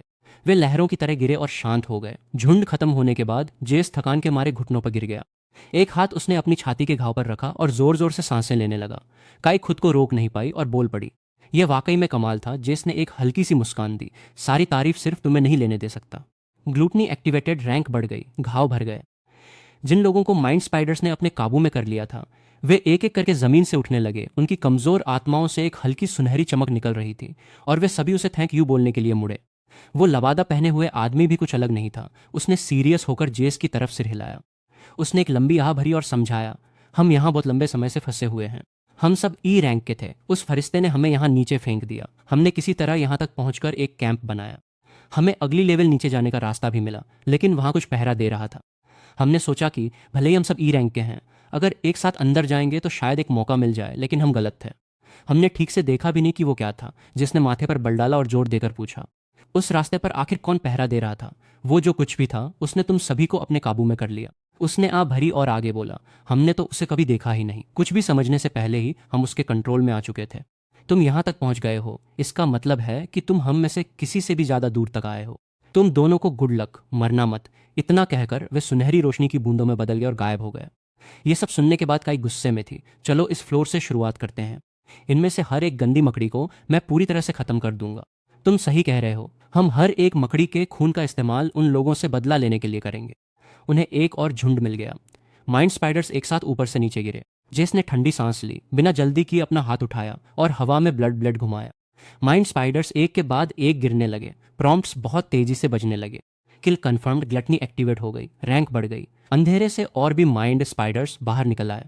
जेस ने नफरत से मजाक उड़ाया और मुझे लगा कि आखिर कोई लड़ने लायक चीज सामने आ रही है। वही पुराना कचरा। उसने एक साथ कई ब्लड ब्लेड्स बनाए और हमला करती माइंड स्पाइडर्स को एक ही झटके में काट दिया। एक प्रॉम्प्ट दिखाई दिया, ग्लटनी एक्टिवेट हो गई। फ्लोर क्लियर करते हुए कई दिन बीत गए थे। ब्लड मैनिपुलेशन किसी तरह एस रैंक तक पहुंच गया था और एक नया स्किल अनलॉक हो गया था। काई अपनी बात कहने के लिए और रुक नहीं सका। यह नया स्किल ब्लड शैडो क्लोन। क्या कोई चांस है कि इसे मैं इस्तेमाल कर सकूं? जेस ने बिना सोचे हामी भर दी। पक्का, चलो इसे ट्राई करते हैं। Blood shadow clone. जैसे ही स्किल एक्टिवेट हुआ उसके बगल में एक ब्लड शैडो बन गया और काई वहां सचमुच में खड़ा था। उन्होंने एक दूसरे की तरफ देखा। दोनों ही अपनी आंखों की खुशी छिपा नहीं पा रहे थे। काई ने अपनी कलाई घुमाई और मुस्कुराया। मैं हिल सकता हूं, लेकिन यह चीज धीरे धीरे गायब हो जाएगी। मेरे पास बस 5 मिनट हैं। वो रुका, फिर पूरे कॉन्फिडेंस के साथ मुस्कुराया। 5 मिनट उन्हें 10 बार मारने के लिए काफी हैं। जेस ने धीरे से कहा, चलो चलते हैं। अब उनके लिए सब कुछ सही करने का समय आ गया है। फिर वे दोनों एक साथ अगले लेवल की तरफ बढ़ गए। जेस ने अपने आसपास की तबाही को देखा और धीरे से बोला, तो यही वो लेवल है जिसके बारे में वो लबादा पहने आदमी बात कर रहा था। काई की निगाहें तेज हो गईं और उसने आवाज धीमी कर ली, उस वेदी पर कोई बैठा है। वे धीरे धीरे वेदी की ओर बढ़े। काई के चेहरे के हाव भाव अचानक बदल गए। जेस ने तुरंत खून की एक ब्लेड बनाई और उसे कसकर पकड़ लिया। काई धीरे से बोला, उसकी पीठ पर लगे पंखों को देखो, साराफी जैसे ही हैं। क्या यह एंजल हो सकती है? तुम कौन हो? तुम यहाँ जंजीरों में क्यों बंदी हो? क्या तुम मुझे सुन सकती हो? जवाब दो मुझे। काली जंजीर धीरे से हिली। सुनहरे बालों वाली औरत ने जेस की तरफ देखा। आंसू चुपचाप उसके चेहरे से बह रहे थे। जेस के अंदर कुछ हलचल हुई। उसकी आंखों का दुख उसे खींच रहा था और बिना कुछ समझे ही जेस की अपनी आंखों में सुनहरी रोशनी चमकने लगी।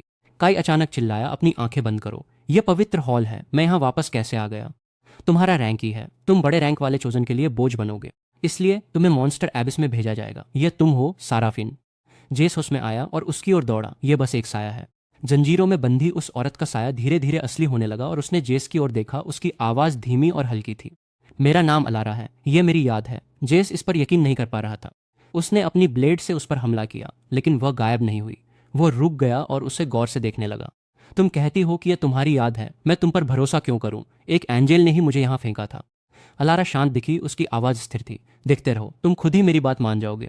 सीन यादों में बदल गया। पवित्र हॉल के अंदर ई रैंक के चोजन का एक ग्रुप डर के मारे कांप रहा था।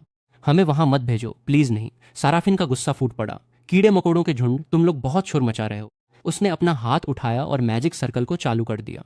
सफेद रोशनी की चमक के साथ वे सब गायब हो गए। तभी उसने अपना चेहरा शांत किया और हल्की सी मुस्कुराई। आखिरकार थोड़ी शांति मिली। अलारा आगे बढ़ी और उसका विरोध किया। साराफिन, तुमने अभी क्या किया? साराफिन एक पल के लिए हैरान दिखी, फिर ऐसे मुस्कुराई जैसे कुछ हुआ ही ना हो। आरा, तुम यहाँ क्या कर रही हो? आल अपना गुस्सा मुश्किल से काबू कर पा रही थी। उसकी आवाज कांप रही थी। तुमने बस उन्हें खाई में धकेल दिया। वे ई रैंक के हैं, वे मर जाएंगे। साराफिन को कोई परवाह नहीं थी। आरा, वे ई रैंक के कीड़े हैं। ऊंचे रैंक वालों के लिए सिर्फ एक बोझ है। अगर वे मरते हैं तो मरे। आल की आंखें फटी की फटी रह गईं। उसने एक एक शब्द धीरे और साफ कहा। वे इंसान हैं, मैं हाई जज के पास जा रही हूँ, मैं उन्हें वापस ले आऊंगी। वे बेगुनाह हैं। साराफिन ने एक भौं ऊपर उठाई, उसकी आवाज में बहुत नफरत थी। हाई जज के पास जाओ। साराफिन ने ऐसे मजाक उड़ाया जैसे कोई बेवकूफ़ी वाली बात सुन ली हो, और फिर अपना हाथ उठाया। उसकी हथेली में तेज सुनहरी रोशनी जमा हुई और बिना किसी दया के आल की तरफ लपकी। आल की आंखें हैरानी से फैल गईं और उसने बचाव के लिए अपने हाथ ऊपर किए। दोनों ताकतें आपस में टकराईं और शॉक वेव ने आसपास के पत्थर के खंभों को तोड़ दिया। आल बार बार पीछे फेंकी गई और मुश्किल से खुद को संभाल पाई। तेजी से सांस लेते हुए उसने हैरानी से चिल्लाकर कहा, साराफिन, तुम ये क्या कर रही हो? मैं क्या कर रही हूँ? साराफिन धीरे से हंसी। उसका अंदाज इतना सामान्य था जैसे वो मौसम की बात कर रही हो। जाहिर है तुम्हें मार रही हूँ। साराफिन ने हाथ बढ़ाया और काली ऊर्जा का एक ढेर इकट्ठा किया। चमगादड़ जैसा एक जीव चीखते हुए उससे निकला और लपका। आल ने अपने हाथ उठाए और पूरी ताकत से लड़ने के लिए ऊर्जा जुटाई, लेकिन वह काफी नहीं थी। काली ऊर्जा सीधे उसके पेट के आर पार हो गई। उसने एक दबी हुई चीख निकाली। उसका शरीर ढीला पड़ गया और वो धीरे धीरे जमीन पर गिर गई। साराफिन धीरे से चलकर आई और आरा के सामने झुक गई। उसकी आवाज धीमी लेकिन ठंडी थी। आरा, तुम्हें वो कभी नहीं देखना चाहिए था जो आज हुआ। आल ने अपनी आखिरी ताकत से खुद को संभाला। उसकी आवाज मुश्किल से निकल रही थी। कैसे? तुम्हारे पास डिमन किंग की काली शक्ति कैसे है? आरा ने धीरे से अपनी आंखें खोली। उसकी नज़र धुंधली थी। जैसे उसने आसपास देखा। मैं कहाँ हूँ? उसने अपने शरीर को बांधने वाली जंजीरों को खींचने की कोशिश की, लेकिन वे बिल्कुल भी नहीं हिली। उसने झटके से अपना सिर ऊपर उठाया। अंधेरे से बॉस माइंड स्पाइडर धीरे धीरे बाहर निकला। उसकी आठों आंखें धीमी डरावनी लाल रोशनी में चमक रही थी। अलार की आंखें डर के मारे सिकुड़ गईं। माइंड स्पाइडर ने धीमी आवाज निकाली और उसकी ताकत धीरे धीरे चूसना शुरू कर दिया। वह नजारा अचानक खत्म हो गया और सब कुछ धुएं की तरह गायब हो गया। जिस अचानक होश में आ गया, उसकी छाती फूल रही थी और वह जोर जोर से हाँफ रहा था। आलार ने उसे शांति से देखा और बोली, क्या अब तुम मुझ पर यकीन करते हो? जेस ने उसे घूर कर देखा। उसकी आंखें गुस्से से जल रही थीं और आंसू गिरने से पहले ही सूख गए। आलार की आंखें अचानक डर से फैल गईं। तुम्हारे पीछे। ठीक उसी पल अंधेरे से कुछ सरसराहट हुई और विशाल बॉस माइंड स्पाइडर रेंगते हुए बाहर आ गया। जेस डर के मारे पीछे मुड़ा। कई माइंडस्केप के अंदर गुस्से से पागल हो रहा था। उसने अपने दांत पीसते हुए कहा, आलार की यादों में वही चीज है जिसने उसकी ताकत चुराई और उस लबादे वाले आदमी और बाकियों पर कब्जा किया। वही है ना वो? उसकी आंखें गुस्से से जल रही थी। मुझे बाहर आने दो, मैं उसे टुकड़े टुकड़े कर दूंगा। जेस ने तुरंत ब्लड शेडो क्लोन एक्टिवेट कर दिया। काई की आंखें झटके से खुली, खून जैसी लाल और मारने की नीयत से चमक रही थी। वह दहाड़ा, मैं तुम्हें खत्म कर दूंगा। उसने तुरंत ब्लड आर्मर पहना, अपनी ब्लड ब्लेड निकाली और तीर की तरह आगे की ओर झपटा। जेस ने अपने हाथ से ब्लड बो बनाई और शांत आवाज में कहा, मैं तुम्हारा बैग कवर कर रहा हूँ। काई बॉस माइंड स्पाइडर के पास पहुंच चुका था। जेस ने ब्लड बो से एक के बाद एक तीर चलाए। हर तीर हवा को चीरता हुआ निकला और कोई भी निशाना नहीं चूका। काई को मौका मिला और उसने छलांग लगाई। अपनी ब्लड ब्लेड से एक जोरदार वार किया और बॉस के एक पैर को काट दिया। वह सही सलामत नीचे उतरा, ब्लेड से चिपचिपा पदार्थ झाड़ा और मुस्कुराया। बड़ी चीज है, पर काटने में उतनी मजबूत नहीं है। बॉस माइंड स्पाइडर ने अपनी नजरें काई पर टिका दी और कान फोड़ देने वाली चीख निकाली। एक चमकदार सुनहरी रोशनी अचानक जीव के पूरे शरीर के चारों ओर लिपट गई। जेस दहाड़ा, यह उसकी ताकत है, उसे वापस लौटाओ। सुनहरी रोशनी में नहाया हुआ बॉस माइंड स्पाइडर बड़ा होने लगा। उसका कवच काले से सफेद रंग का हो गया और बहुत तेज चमक बिखेरने लगा। काई गुस्से में चिल्लाया, मेरी ताकत वापस करो। बोलने से पहले ही वो फिर से हमला कर चुका था। बॉस की स्ट्राइक से बचते हुए उसका शरीर कांप रहा था। काई ने उसी रफ्तार का इस्तेमाल करके हवा में छलांग लगाई, अपनी ब्लड ब्लेड को ऊपर उठाया और उसे बॉस के सिर पर जोर से दे मारा। ब्लेड और बॉस की लिम्ब ब्लेड आपस में टकराई और आंखों को चौंधिया देने वाली चिंगारियां निकली। लेकिन अगले ही पल टकराते ही ब्लड ब्लेड टूट गई और काई हवा में पीछे की तरफ जा गिरा। बॉस माइंड स्पाइडर ने इस मौके का फायदा उठाया और अपने पंजे से उस पर वार कर गया। काई एक खंभे से टकराया और जमीन पर जा गिरा। जेस डर के मारे चिल्लाया, काई! काई मलबे के नीचे दबा हुआ था। उसने 2 बार उठने की कोशिश की लेकिन उठ नहीं सका। जेस उसे घूर रहा था। उसका दिमाग पूरी तरह से सुन्न था, लेकिन बॉस माइंड स्पाइडर पहले ही मुड़ चुका था और सीधे उस पर झपट रहा था। घबराहट में उसने अपना ब्लड बो निकाला और एक के बाद एक तीर चलाए। वे सब लगे तो सही, लेकिन ऐसा लगा जैसे लोहे की परत पर वार किया हो। एक खरोंच तक नहीं आई। जिस घबराहट में पीछे लड़खड़ाया, उसकी आवाज कांप रही थी, मैं इसे रोक नहीं सकता, मैं इसे रोक नहीं पा रहा हूं। काई ने यह देख लिया। दर्द को नजरअंदाज करते हुए उसने अपने दबे हुए हाथ को छुड़ाया और जेस की तरफ बढ़ा। वह जेस के सामने कूद पड़ा और एक ब्लड शील्ड उठाई। उसकी आवाज में दर्द और जोश था। किसने कहा कि हम इसे रोक नहीं सकते? काई, तुम्हारा हाथ, बात करना बंद करो। शील्ड को पकड़े रखो। यह मकड़ा बहुत जोर से मारता है, एक हाथ से काम नहीं चलेगा। जेस और काई कंधे से कंधा मिलाकर खड़े हुए और साथ मिलकर ब्लड शील्ड को थामे रखा। बॉस माइंड स्पाइडर चीखा, अपनी शक्ति इकट्ठी की और एक जबरदस्त वार के साथ सब कुछ नीचे गिरा दिया। ब्लड शील्ड तुरंत टूट गई। बॉस माइंड स्पाइडर ने खुद को संभाला और फिर से हमला किया। वे दोनों उछलकर जमीन पर जोर से गिरे और उनके मुंह से खून निकलने लगा। काई ने जल्दी से कहा, क्लोन बस खत्म होने ही वाला है, हमारे पास समय कम है। हम अभी इस पर जो कुछ भी फेंक रहे हैं उसका इसकी डिफेंस पर कोई असर नहीं हो रहा है। जेस पालथी मारकर बैठ गया, अपनी आंखें बंद की और धीरे से कहा, मुझे समय चाहिए। 1 मिनट, 1 मिनट, मुझ पर छोड़ दो। ये शब्द अभी पूरी तरह निकले भी नहीं थे कि काई ने बॉस माइंड स्पाइडर पर जोरदार हमला किया और उसका पूरा ध्यान अपनी तरफ खींच लिया। वो भागा और पीछे मुड़कर देखते हुए मुस्कुराया। उसका ध्यान खींच लिया। बॉस माइंड स्पाइडर ने बार बार हमला किया। काई हर बार से बच गया, लेकिन एक बार उसे लग ही गया और वो लुढ़क कर साइड में जा गिरा। उसी रफ्तार से खंभे के पीछे छिप गया और जोर जोर से हाँफने लगा। लानत है, सही टाइम पर रास्ता नहीं बदल पाया। बॉस माइंड स्पाइडर एक के बाद एक खंभे तोड़ते हुए पागल होकर काई को ढूंढ रहा था। तभी किसी चीज ने उसका ध्यान खींचा। जेस की तरफ से काली एनर्जी की एक लकीर बह रही थी। उसने धीरे से अपना सिर घुमाया और उसे घूरने लगा। काई घबराते हुए सोचने लगा, नहीं, इसे उस तक पहुंचने नहीं दे सकता। काई ने अपनी ब्लड ब्लेड बनाई और खुद को बॉस माइंड स्पाइडर के सामने झोंक दिया। मैं अभी भी खड़ा हूं, अपनी नजरें मुझ पर रखो। इससे पहले कि वो पूरी बात कह पाता, वो लड़ाई में उलझ चुका था।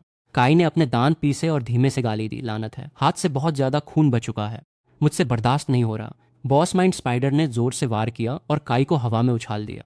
वह जमीन पर जा गिरा और खांसते हुए खून उगलने लगा। उसने किसी तरह खुद को ऊपर उठाया। उसकी आवाज, तो आ जाओ। बॉस माइंड स्पाइडर ने अचानक एक जाला फेंका। काई ने अपनी ब्लेड से उस पर वार किया और मजाक उड़ाया, तुम्हें क्या लगता है यह मुझे रोक पाएगा? लेकिन उसके चेहरे के एक्सप्रेशन तुरंत बदल गए। रुको, ये तो वही है जो इसने अरारा के साथ किया था। काई को चोट लगी, उसकी ब्लड ब्लेड हाथ से छूट गई। उसका शरीर ढीला पड़ गया और वह जमीन पर लुढ़क गया। वो वहीं पड़ा रहा। उसकी नजरें धुंधली हो गईं और होश धीरे धीरे साथ छोड़ने लगे।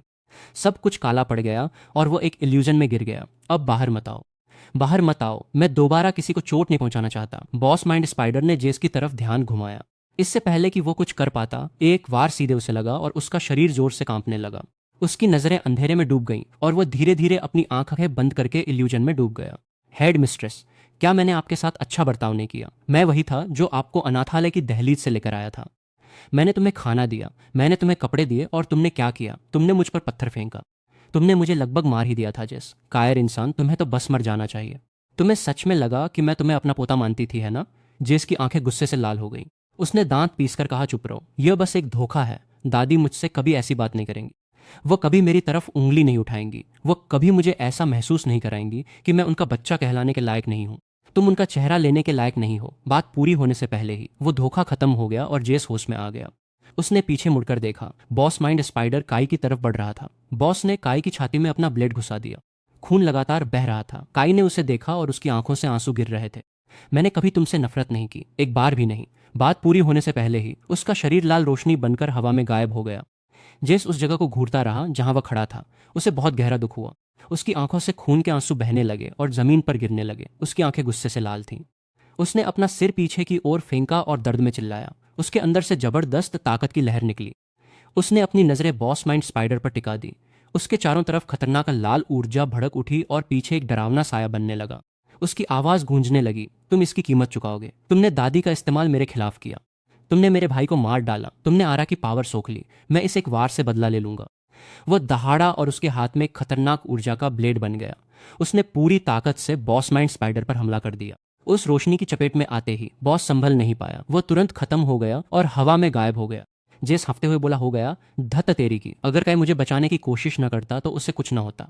तभी माइंडस्केप से एक जानी पहचानी आवाज आई, ठीक है, चिल्लाना बंद करो। मैं मरा नहीं हूं। जैसे एकदम रुक गया, फिर जल्दी से अपनी आंखें पहुंची। काई काई ने धीरे से जवाब दिया, और कौन हो सकता है? इसने मेरी सारी ताकत निचोड़ ली। मैं सोने की कोशिश कर रहा था और तुमने मुझे जगा दिया। जेस राहत के मारे रो पड़ा। आंसू बिना रुके गिर रहे थे। बॉस माइंड स्पाइडर की बची खुची एनर्जी लाल रोशनी की धाराओं में घुल गई और उसके अंदर समाने लगी। एक प्रॉम्प्ट आया, किल कंफर्म्ड, ग्लटनी एक्टिवेटेड। जेस उछलकर खड़ा हो गया और गाली देते हुए दौड़ने लगा। वह चीज मर चुकी है, लेकिन जंजीरें अभी भी वही हैं। जेस ने दोनों हाथों से जंजीरों को पकड़ा और पूरी ताकत से खींचा। जैसे ही उसने ऐसा किया, जंजीरें और कस गईं और एलारा के मुंह से एक तीखी चीख निकल गई। उसने तुरंत पूछा कि क्या हुआ। एलारा ने दर्द में अपना सिर उठाया। उसकी आवाज मुश्किल से निकल रही थी, कोई फायदा नहीं है। ये जंजीरें सिर्फ मेरे शरीर को ही नहीं, मेरी जान को भी बांधे हुए हैं। अगर तुमने इनमें से एक को भी तोड़ा तो मेरी जान पूरी तरह खत्म हो जाएगी। जेस दहाड़ा, भाड़ में जाओ साराफीन। एलारा ने उसे देखने के लिए अपनी आंखें उठाईं। वे थकान और पक्के इरादे से भरी हुई थीं। इस अंधेरी जगह में और रहने के बजाय मुझे मार डालो, मुझे जाने दो। जेस ने अपनी ब्लड ब्लेड बनाई। उसका हाथ थोड़ा कांप रहा था और उसकी आवाज धीमी हो गई। मैं ये नहीं कर सकता, काई अंदर से बोला। उसकी आवाज शांत और धीमी थी। वो सैकड़ों सालों से इस अंधेरे में अकेली रही है, और क्या तुम चाहते हो कि जिसका वो इंतजार कर रही थी वो ये कहे कि तुम यह नहीं कर सकते? जिसने ब्लड ब्लेड को कसकर पकड़ लिया। बिना किसी आवाज के आंसू गिरने लगे, लेकिन उसकी आवाज शांत थी। जिसने उसे यहां जंजीरों में बांधा है वो अभी भी उस पवित्र हॉल में खड़ा होकर ई रैंकर्स के अगले ग्रुप को वे झूठे नियम सुना रहा है। उसने धीरे से अपनी आंखें एलारा की ओर उठाई। उन्होंने तुम्हारे साथ जो किया, मैं उनसे उसकी कीमत वसूलूंगा। उसका चेहरा अंधेरा और गंभीर था, लेकिन उसने ब्लेड को आगे बढ़ा दिया। एलारा का शरीर हल्का सा कांप गया, लेकिन उसके होठों पर धीरे धीरे सुकून भरी मुस्कान आ गई। आखिरकार आजाद, वो फुसफुसाई। शुक्रिया। एलारा को बांधने वाली जंजीरें एक पल में टूट गईं और धूल में मिल गईं। उसका शरीर सुनहरी रोशनी के कणों में बदल गया, जो धीरे धीरे ऊपर उठे और आखिर में हवा में गायब हो गए। जेस धीरे धीरे आगे बढ़ा और एक सफेद फूल उठाने के लिए नीचे झुका। अब इस एग्जिट का दरवाजा धीरे धीरे खुला, जिससे रोशनी अंदर आई, जो ऐसा महसूस करा रही थी जैसे यह बहुत लंबे समय से गायब थी।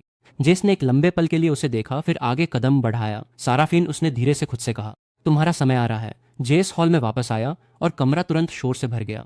हर तरफ से काना फूसी सुनाई दे रही थी। वो वाकई वापस आ गया। यह सचमुच वही है। वो वापस कैसे आया? रेक्स गुस्से में आगे बढ़ा। एक ई रैंक वाला अबीस से वापस कैसे आ सकता है? मुझे तुम्हें सबक सिखाने दो। जिसने रेक्स की मुक्का मारती हुई मुट्ठी को शांत नजरों से देखा और उसकी कलाई पकड़ ली।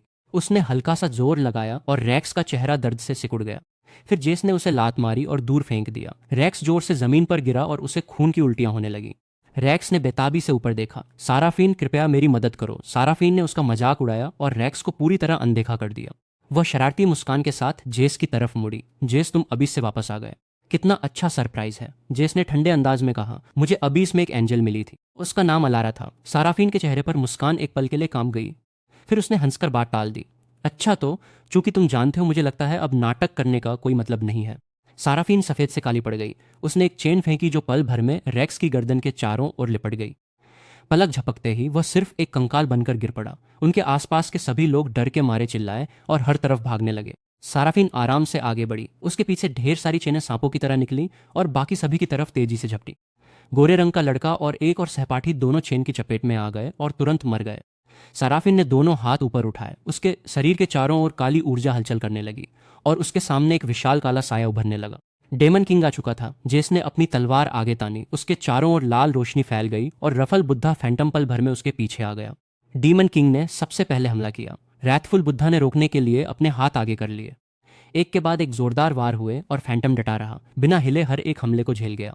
फिर डीमन किंग ने अपना पंजा फैंटम की छाती के आर पार डाल दिया। जिसने इसे महसूस किया और कांप उठा। सेराफिन एक तरफ खड़ी होकर संतुष्टि से मुस्कुराई। डीमन किंग ने अपना हथियार बुलाया। उसकी पकड़ में एक विशाल काली तलवार आ गई। सफेद फूल जो पीछे छूट गया था वह सुनहरी रोशनी में घुल गया, जो फैंटम के शरीर पर फैल गई और कवच बन गई। उसी समय उसकी पीठ से धीरे धीरे पंख निकलने लगे। डीमन किंग गुस्से में दहाड़ा। मरने के बाद भी अलारा इसे रोक नहीं पाएगी। जो भी वहां खड़े थे सबने अपनी सांसें थाम ली। सबकी नजरें डीमन किंग और रैथफुल बुद्धा फैंटम के बीच चल रही लड़ाई पर टिकी थी। फैंटम ने अपना हाथ उठाया और अपना हथियार बुलाया। उसकी पकड़ में एक विशाल लाल तलवार आ गई। जिस पूरी ताकत से दहाड़ा। मैंने तुमसे कहा था, भले ही तुम मुझे सबसे गहरे नर्क में फेंक दो, मैं रेंकर वापस बाहर आ जाऊंगा। डीमन किंग और फैंटम ने एक ही पल में तलवारें चलाईं। काली और लाल तलवार आपस में टकरा गईं और दोनों पूरी ताकत से भिड़ गए। कोई भी पीछे हटने को तैयार नहीं था, लेकिन अंधेरा उसे हरा नहीं सका। फैंटम आगे बढ़ा और अपनी तलवार डीमन किंग के शरीर के आर पार कर दी।